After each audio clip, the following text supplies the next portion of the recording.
Jeshi la Polisi mkoa wa Tanga naendelea na uchunguzi wa ajali ya barabarani ya magari mawili kugongana uso kwa uso iliyotokea leo tarehe 11 mwezi wa kwanza 2026 majira ya saa 3:30 katika eneo la Mkumbala, tarafa ya Mombo, wilaya ya Korogwe, barabara ya Same Korogwe.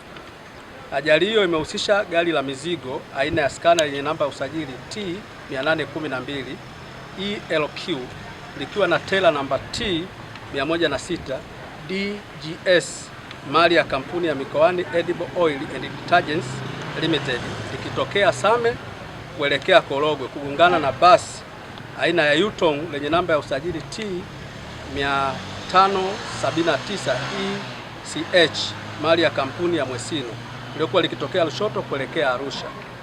Kutokana na ajali hiyo, watu 4 wamepoteza maisha akiwemo Azad Eid Mohamed miaka 30, ufundi gari mkazi wa Lushoto, na wanaume wengine 3 ambao hawajatambuliwa majina yao na umri wao. Aidha, watu 16 wamejeruhiwa wakiwemo madereva wa vyombo hivyo pamoja na abiria. Wote wapo kituo cha afya Mombo, kituo cha afya Mkumbala na hospitali ya Bombo wakiendelea na matibabu. Uchunguzi wa awali umebaini kuwa chanzo cha ajali hiyo ni uzembe wa dereva wa gari la mizigo aina ya Scania kushindwa kulimudu gari, hali iliyopelekea kuhama upande wa kushoto na kuingia upande wa kulia wa barabara na kugongana uso kwa uso na basi hilo.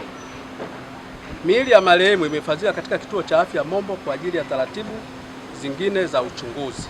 Jeshi la Polisi mkoa wa Tanga linatoa wito kwa madereva wote kuzingatia sheria za usalama barabarani, kuepuka mwendo kasi, uzembe na maamuzi hatarishi wanapokuwa barabarani.